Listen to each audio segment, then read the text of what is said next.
2026 সালের দ্বিতীয়ার্ধে 140 বছরের মধ্যে সবচেয়ে শক্তিশালী সুপার এল নিনোর আগমনের শঙ্কায় আবহাওয়াবিদরা। প্রশান্ত মহাসাগরের পানি অতিরিক্ত গরম হওয়ায় সৃষ্ট এই পরিস্থিতিতে 2027 সাল নাগাদ বিশ্বজুড়ে রেকর্ড তাপমাত্রা, তীব্র খরা এবং আকস্মিক বন্যা ও ঘূর্ণিঝড়ের ঝুঁকি রয়েছে।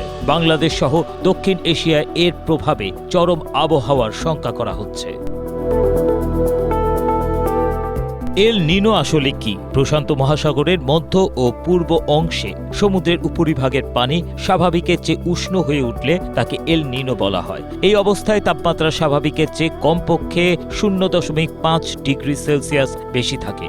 এই উষ্ণতা বিশ্বের আবহাওয়ায় বড় ধরনের পরিবর্তন আনে। মার্কিন জাতীয় আবহাওয়া সংস্থার তথ্য অনুযায়ী এই অবস্থা সাধারণত উত্তর গোলার্ধে বসন্তে শুরু হয় এবং 3 থেকে 7 বছর পর পর বদলায়।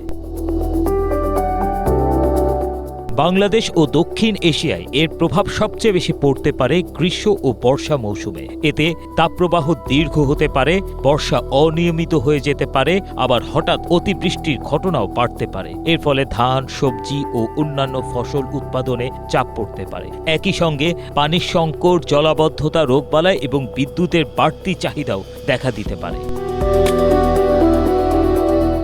হরমুজ প্রণালী বন্ধের কারণে এমনিতেই তেল, বিদ্যুৎ এবং তেলের উপজাত পণ্য যেমন সার সংকটে পড়তে পারে বাংলাদেশ কৃষিখাত। এর মাঝে সুপার এল নিনোর প্রভাবে ফসল উৎপাদন মারাত্মকভাবে ব্যাহত হওয়ার সম্ভাবনা রয়েছে। ফলে আগামীতে খাদ্য সংকটে পড়তে পারে বাংলাদেশ।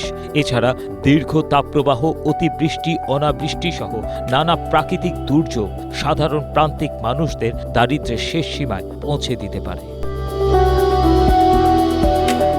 আলবানি বিশ্ববিদ্যালয়ের অধ্যাপক ডক্টর পল রাউন্ডি জানিয়েছেন, 140 বছরের মধ্যে সবচেয়ে শক্তিশালী এল নিনোর ঘটনা বাস্তব সম্ভাবনা রয়েছে।